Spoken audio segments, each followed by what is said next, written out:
Hi, friends. Welcome to your puppy school orientation. Congratulations, you've gotten a new puppy. Let's make this the greatest relationship you've ever had. And I'm glad that you're investing in your puppy's future. These next 4 weeks will make a huge difference in the rest of your dog's life. For those of you who don't know me, my name is Mo Lynch Vashel. I am the Canine Life Coach. I've been training for over 20 years, and I'm going to put all of my passion and enthusiasm that I have for dogs and puppies into you and your dog and puppy. Some of my qualifications are I'm a former guide dog instructor, former director of behavior and training for an organization called Early Alert Canines when I worked with type 1 diabetics and taught their dogs to alert them to their blood sugar levels fluctuating. I am a certified professional dog trainer, certified fear-free trainer, certified service dog coach, and many more qualifications and certifications. You can look at that on the website, but I'm not going to bore you about that anymore. Let's get into my beautiful family that is here. We moved here to Salt Lake City and could not be happier. In this picture here is my Labrador Larry. He is the love of my life. That is my rescue doodle Curly. So my husband has found himself to be hilarious and has had a running dad joke for the last 13 years that he lives with the Three Stooges. That pug that my daughter is holding was our rescue pug Morty. He's no longer with us, but I highly recommend everybody live with a pug at least once in their life. It will change your world for the better. My husband is holding a little foster that we were taking care of for the time being, and her name was Dolly Parton. She now lives at the beach with her little girl named Quinn. Could not be happier.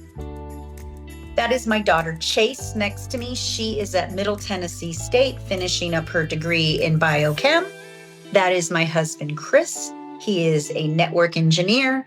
And that is my son Cooper, who is here in Salt Lake working on getting his degree in construction management. All right, back to school. Quick overview of what we're going to do today. This is what we're going to be talking about. Socialization. I wish it wasn't called that because people think it's just puppies meeting puppies. It's so much more than that. It's an exposure phase of their life. What to expect in that hour of preschool when you're here with me. What to bring to class. You're going to learn about canine body language. This is going to be the key to your success, and I cannot wait to teach you it. Your dog is going to be talking to you at all times. We're going to practice the problem-solving model, and you're going to acquire some skills. You are both going to be walking out of here with a new set of skills. Okay, what is this socialization period and why is it so amazing and so important that your puppy is in this class at this time? So, socialization period of a dog's life ranges from 3 weeks up to 16 weeks of age. Very short, finite period of time. It's also the equivalent what your puppy is at in his brain development is equal to a 2-year-old human baby. They're really feeling at the same time of that socialization. I like to call this the wide-eyed stage of life. It's the developmental stage where they are most open to new experiences and novelty. What we want to teach during this time is patterns and how the rest of their life is going to go. And if we set up patterns, which brings predictability, and predictability lowers stress and anxiety, and it sets precedence. So you are teaching your dog new things are going to keep coming at you for the rest of your life, but I've shown you and given you the skill set on how to take it on confidently. What else shapes your dog's behavior? Okay, so I'm a big believer and a big follower of Kim Brophy. She is an applied ethologist. She is absolutely amazing. And ethology is the science of behavior. I'm going to really encourage you all to get her book, Meet Your Dog. She talks a lot about different ways of looking at what your dog is thinking and doing because of genetics and biology.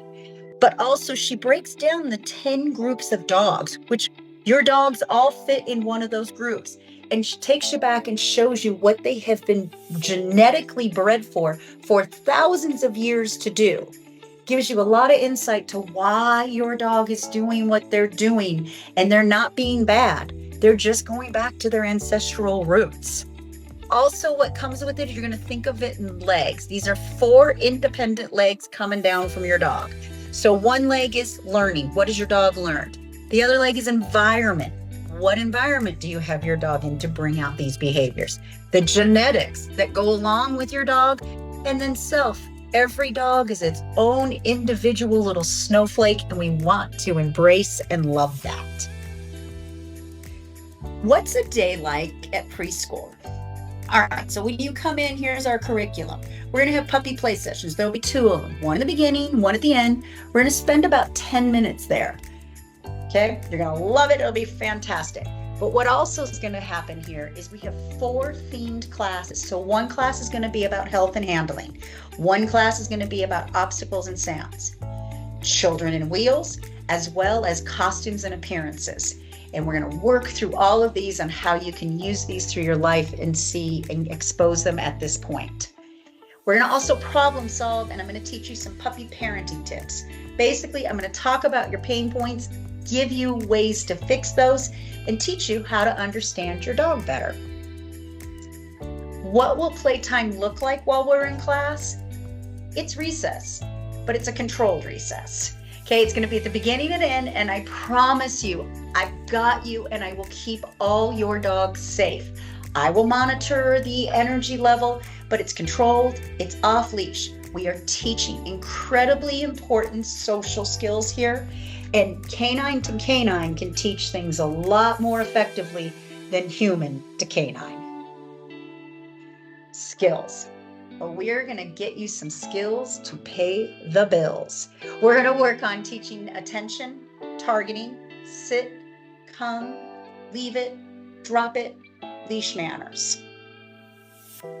Exploring. Your dog's going to explore the room. Each theme week has its own individual things that we're going to be exploring and teaching your dog to feel comfortable around and want to get to know. Prevention topics. I want to talk about your pain points and help you fix this. So right now you are dealing with biting, issues with potty training, your dog is jumping, terrible leash walker, chewing on everything. It's really going to help you. We're going to talk about managing the mayhem and making you realize you did want to do this because it's worth it. Okay, I'm going to talk about a release word. This may be a concept that you've never heard of, or if you have heard about it, fantastic. I'm a huge believer in it. So your release word is a cue or a command that basically tells your dog you have finished performing what I asked of you. So when I ask a dog, sit, I don't want to have to sit there and say, sit, sit, stay, sit, stay. Oh. I really just want to look at a dog and say, sit. Great, that's it. Release. You're now free. That's what I asked of you. You did it. You did the duration of time. You did it beautifully. We can move on. You're letting your dog go from that cue. So what I'm going to ask of you is you're going to pick a release word before you come into class. It is as equal as importance as the cue you're asking. It just doesn't get the glitz and the glamour out there. So if you use your release word diligently, it's beautiful communication to your dogs. So pick one before you come. We don't want to waste any of our valuable class time trying to figure that out. Best way to do this is you're going to pick a word that everyone in the puppy's life is comfortable using. So don't pick something that's going to embarrass you and half the family won't use. I'm not a huge fan of okay. A lot of people do use it. My problem with it is we use it so much in our daily speaking that it's not fair to the dog that if you put them on a sit and you answer the phone and tell your neighbor, okay, I can't wait to come to the barbecue, they're not wrong for breaking that stay. Okay, so I use the word release because that just doesn't come out of my mouth a lot other than when I'm dog training. You can say thank you, all done, vamonos, rock on, boogie on. Let's rock. I've had people use squirrel, shiesty, You can pick whatever you want, but just make sure you're being consistent with it and everyone's being consistent. Do not pick good girl, good boy, or their name or yes. Those do not work in this situation, and we can talk about that rabbit hole later. I'm going to teach you humans the importance of dog body language. And once you learn it, you're not going to be able to unsee it in your dog and in other people's dogs. It is truly the key to a wonderful relationship and building trust. I'm going to educate you. I like to call it about teaching you how to read your dog. I want you to read your dog's emotions. They're giving us information at all times. The best way I have to communicate this to you, and the best way for you to understand what your dog is saying, is to know and love this acronym, TEMP. So what your TEMP of your dog is what's its tail doing? What are their ears and eyes doing? What's their mouth doing? What's their posture doing? All of them together or individually are giving you information about what your dog is trying to say to you. I have made homework for you. You're going to get weekly homework, and there is a different video sent each week about body language. If you do nothing else with this homework, because it's pretty involved and pretty proud of it, you'll get a lot out of it if you want to use it all. If you do nothing else, watch those videos on body language. That's going to give you so much information about this new little creature that you've brought into your home, and how do you keep that puppy safe and also help them continue with their education. Okay, there's many different schools of training out there. The basic ones are you adding punishment? Are you adding reward?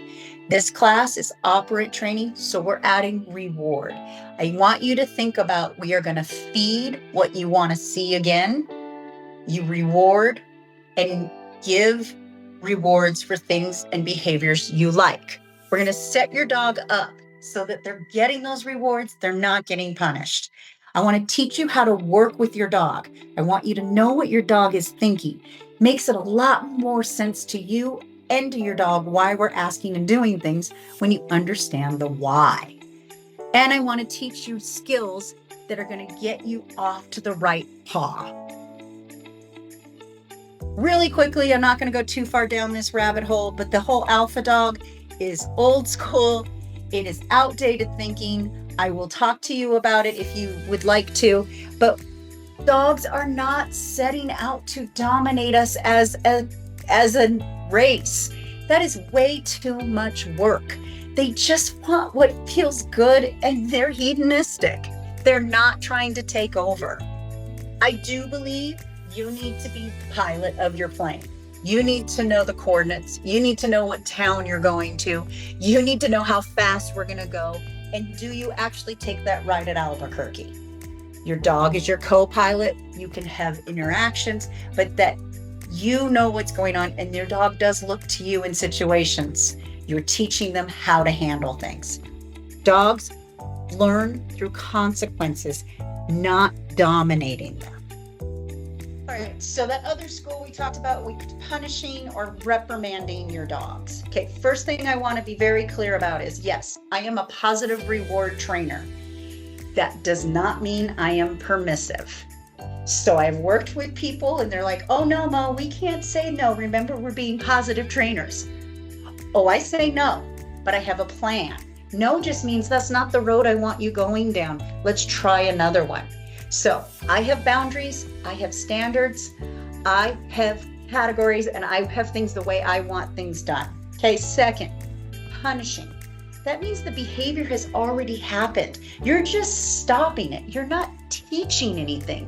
So if your dog jumps and you correct them, it doesn't mean, oh, I'm gonna not jump on anybody. It just means when I see you and you put your knee up like that, I'm not gonna do that behavior right here. So you're not teaching with it. The behavior's happened and you're just stopping it. Okay, other issues with using punishment. It puts you in a negative light. The dog gets to get scared of you. Creates fear, it creates anxiety, it causes a lot of problems that I have to come in and fix as your dog gets older. You have a blank slate right now. So let's make sure that we're teaching what we want. And if you're using punishment to teach a behavior, it just teaches a dog, hey, I don't want to be corrected. I don't want punishment. It doesn't mean the dog is bright-eyed and ready to perform for you. What is your puppy thinking about? Something people think about all the time. Like, I wonder what goes on in that brain. What are they thinking about? Themselves. They are thinking about themselves. They are opportunistic, amoral, self-centered. Well, they love social beings. I want to go do things. They're chewers, and they are just observing at all times. Can I get your attention, please? That is a big deal. I want to teach your dog, when they hear their name, there is something joyous about to happen, not that they're about to get in trouble. We want the name to equal a good thing. You're telling your dog, hey, look at me. We got something fun to go do. Okay? I always like to say BTM. I got that from my English neighbor, and that means back to me, and it's a positive thing. Touch. Touch is a form of targeting, and we can talk about targeting. If you've never heard it before, it's a fabulous thing. Touch, though, is the easiest one of them. It's my come to me cue. Basically, when I say touch to a dog, I want you to bring your nose to me, your nose to meet my hand. And I can move my dog around, and you can use it in so many things. It is the most versatile tool you can have in your tools to work with your dog. Okay, socialization, what is it? It's novelty. And novelty is going to be a normal part of your puppy's life and your dog's life for the rest of its life. What we are teaching your dog during this time is the P's, patterns. Patterns are so important because patterns make predictability. Predictability brings down anxiety. And then you're setting a precedence. So this is how I do this here in my home or out at the park or in this classroom. Okay? Socialization and exposure is a forever thing. It's not hard. You just need to do a little bit here in the beginning. Front load. Set yourself up for success. Plan ahead. Be prepared. A lot of that means look ahead. Don't just let the world converge on you. Be a little proactive. Always have treats on you. You can have treats in your pocket that do not bring ants or smell. They're going to be super valuable. I have treats in every pocket I own. Okay? And it's not just seeing that thing like, oh, well, that was the trash truck. It's, that was the trash truck. And when he showed up, look what just happened for you. Okay, people ask me, how much time do I have to spend on training? Okay, training should be happening in and around your house and your life at all times. The best way to do training is to spend about 15 minutes on it. And that 15 minutes is broken up into very small little segments, and you do it throughout the day. So you work on something for 30 seconds here, 2 minutes there, 1 minute there. It's throughout the day. Their attention span is so incredibly small. If you try to do a 15 straight minute session of training at this point, you're just going to be frustrated, and so is your dog. What I'm looking for you to do is to hit all of the senses once a day.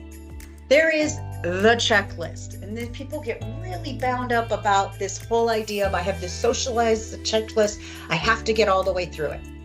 I have sent you an incredibly detailed one. There is absolutely no way you can get through that list. That is not the point of this list and what I'm giving you. It's to show you that, oh my gosh, I can do this exposure and novelty so easily. It is everywhere. What you're looking at, though, is I want you to do something new. Your dog be able to see a new environment in a day, a new person in that same day, meet a new animal in that day, hear a new sound, touch a new surface. Voila, you are continuing your socialization and working with novelty as being a positive thing. Okay, Why keep exposing your puppy to everything? Because that's what's going to happen for the rest of their lives. And when your dog becomes 5 years old, you're still going to want to go out and do things that are going to be new. You have set all of those patterns in motion so that your dog has the skill set to continue having a positive reward handed to him as he sees life. Okay? We have known developmental fear periods. So you're going to have these times where your dog all of a sudden you think is broken. They are not. These are what we want them to be touching. These are touchstones, and it means they're developing correctly. First one's going to come at 12 weeks. You're going to have all of a sudden your dog's going to be like, oh, that's new. Even though it's the same mailman you've been seeing every day, it comes at a different angle, and a little bit of that fear, which keeps dogs alive, starts to kick in. So at 12 weeks, you're going to have one. At 6 months, this is what we call sexual maturity. There's a whole bunch of funny feelings going on inside your dog as they're seeing new things. Then there's also going to be one at 12 months, and that is social maturity. You may hit these a little early, a little later, depending on your breed. Okay, you're going to strive to have at least 3 to 4 positive experiences a day with your juvenile and adolescent dog. Keep going with what we're doing. Don't stop after these 4 weeks. Pro tip, continue to socialize. It'll make you happy. Let's talk about how do we introduce the new. Okay, first and foremost, you have lots of treats. So treats are being dropped. It's a positive experience. Your dog seeing the thing is enough. You do not physically need to drag the dog up to what they're seeing. Okay? Don't overwhelm your puppy. Happens all the time. And if I'm looking at this picture right here, this dog's a little overwhelmed. That is a big situation right there, and a lot of people hovering over top of him. Make sure your dog is having fun. And you'll know because I'm going to teach you how to read your dog's body language, so you'll be very clear if this is a positive event or your dog's having some issues. We're going to go back to that temp. So here are some very overt signs that your dog is afraid. You're looking at the tail, the ears and the eyes, his mouth, and his posture. So tail tucked, scared, hiding, freezing. These are all pretty overt. Then I want to talk here about covert signs. Again, we're going to go back to the TEMP acronym. So I thought exposing the belly meant, oh, he wants his belly rubbed. Not always. That's a sign of appeasement, and please back off in sometimes. All of these things here can mean one of two things. I want to show you and teach you why and what your dog is doing. Again, watch the homework videos every week that I am sending about body language. Once you learn it, it's going to open up the world to you. You're never going to be able to look at your dog or anyone else's dog in the same way. Also, what this helps is it helps to keep your dog safe. So when that person is screaming, he's friendly, you're going to be able to be like, yeah, that is not a friendly behavior, and be able to protect and be your dog's advocate. What does happen if your dog is frightened? What do? You're going to use a lot of treats. Okay, we're going to make that association. Something scary actually means something, I'm getting something delicious, so that we can use classical conditioning to change the association. These are called reactions, and they are normal. Your dog is not broken. You need to be touching these cognitive touch points. I am going to talk about the 3Ds probably ad nauseum to you. But in my 30 years of almost training, I have learned that if you're struggling or you want to do something, that this is the base of training. These 3Ds, the duration, how long can I make you do it? The distraction, what is going on, and the distance to or from that. These are your 3 things that if you have these criteria, working with these criteria, you can change and fix anything. Are you asking your dog to do the behavior too long? Are you asking the dog to do the behavior with too much going on? Are you asking the dog to do something and the distance that thing is on top of them? You work when you're struggling, look to one of these 3Ds. It's going to show you what needs to be fixed. One of them, maybe all of them. When you address this, it will make your training easier. And you need to allow your puppy to approach and investigate what is scaring them. Give them the full length of the leash. Do not drag them up and stop the constant chatter. Let them figure it out. It's as if they're trying to do a word problem and you're throwing in a bunch of numbers and what's for dinner as they're trying to figure out the equation. Here are your successful canine parenting rules to follow. Be fair. Understand your dog's perspective. They are learning everything about the world through their mouth. And they are a different species than us. They are captive animals. And yes, I use the word captive, even though it's the greatest life they'll probably ever get to live. They're captive in your home, in our human world. Be a good teacher. Provide clear communication each time you're asking something of your dog. We want to be consistent and predictable. Those are those patterns I addressed and talked about earlier. And from here on out, you have to be your dog's advocate because you are in charge of keeping that dog safe and secure.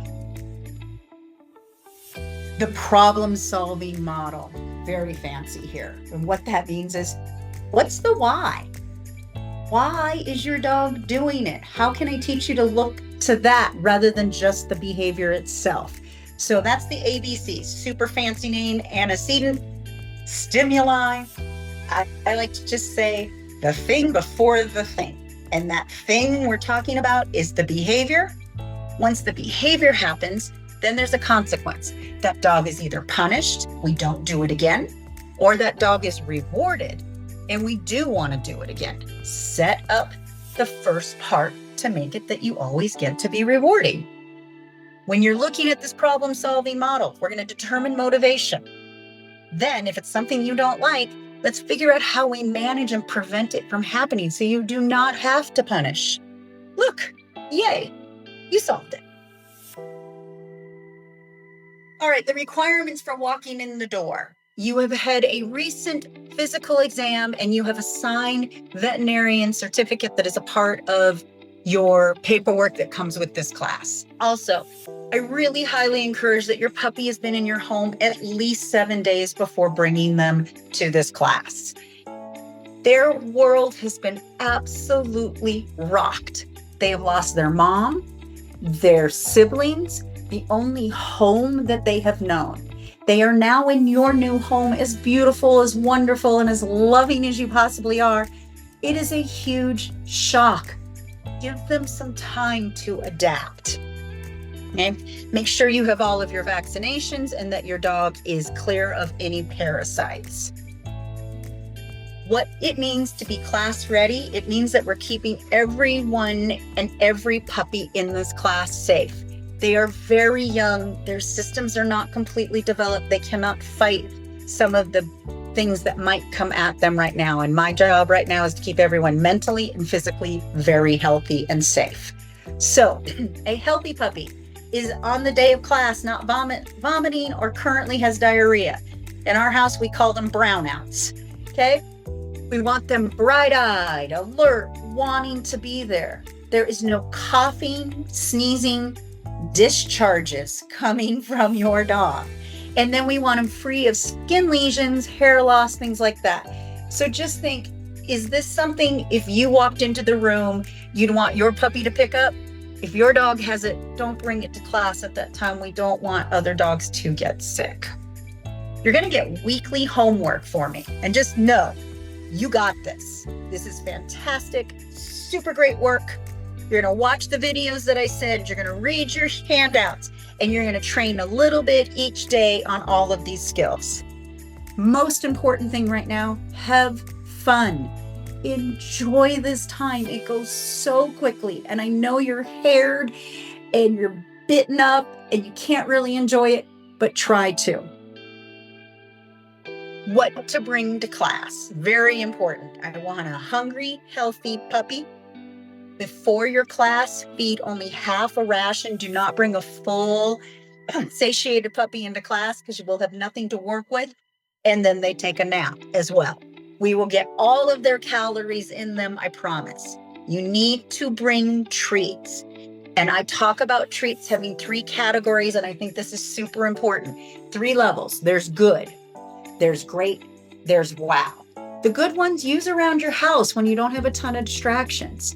Think when you come into class, you need to be in those great and wows.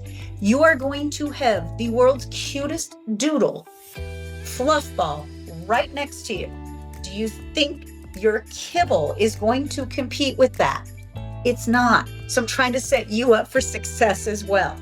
So when you're looking at your treats, keep them small, keep them soft, keep them moist. We don't want crunchy. It takes forever for them to chew through. Think 1 ingredient so that we're not upsetting the stomach. So chicken, sweet potato, very clean treats that you can buy commercially. Those are great too. Bring more than you think you need. I cannot stress that enough. That is why it is also highlighted. So when you put your little treat bag together, I want you to do an exact replica in a Ziploc and bring that with you so you can refill your treat bag. You're going to go through them. Incredibly important, you need to have an independent treat bag. Something that can hook on your pants, something that goes around your waist. So treat bag, I have used my old waitressing apron for years. You can get one from Home Depot for about $1. The important part is that you're not just standing there holding your treat bag in your left hand. I watch this all the time. So then that takes the whole left side out of training. Then you're digging in, finding the perfect treat. We find it, we give it. You've missed the opportunity to treat and reward for the exact behavior you were looking for. You're now rewarding something you've rewarded something that's 12 steps away, not what you're looking for. All right, bring your dog in on a leash and a flat collar or a martingale. Do save the harnesses for later. I am a big believer in harnesses. We'll get you on it. But this is not the phase of the dog's life to be focusing on this and fighting this. There's so much mouthiness that is created because people are fighting and wrestling. We'll get to the harness. At this point, just bring them in on a nice flat collar. We're not doing that old school way of training of that pop and correcting that puts a lot of pressure on that dog's throat. I do believe dogs that are under 25 pounds and will always stay under 25 pounds should be in a harness. But again, we have plenty of time to get your dog into that. Just have a sweet way to just get your dog to and from right now. No retractable leashes or slip lead collars. And if you own a retractable leash, I am going to encourage you to throw it away now. I will go down that rabbit hole with you in class, but they just breed all sorts of wrong. All right. And I highly encourage the whole family coming. Bring the kids. It's great for your kids to hear what's going on and get them involved. It's also great for the people who don't have children in their life. You're helping their dogs training by exposing them to wee little ones. Please, if you are bringing children under 8, you need 2 adults. I've watched it so many times, the well-meaning mom who's in there and got the dogs and the puppies, and yes, you can handle it all. I know you can, but those kids know you're distracted, and then it makes it very hard on you. All right, what's next? Thank you for sitting through this whole thing. And you've completed it. Please, when you are done with this, I need you just to go to the email that this came from and reply done. That way I know you've watched this and we're all on the same page and we're ready to start training the minute you walk through the door. You're going to attend the 4 themed puppy preschool classes with your puppy. We're going to meet once a week. And remember, this training is going to be fun, and that is the point of it. You got a puppy to have fun. Thank you so much. I can't wait to meet you all. And remember, sit, stay,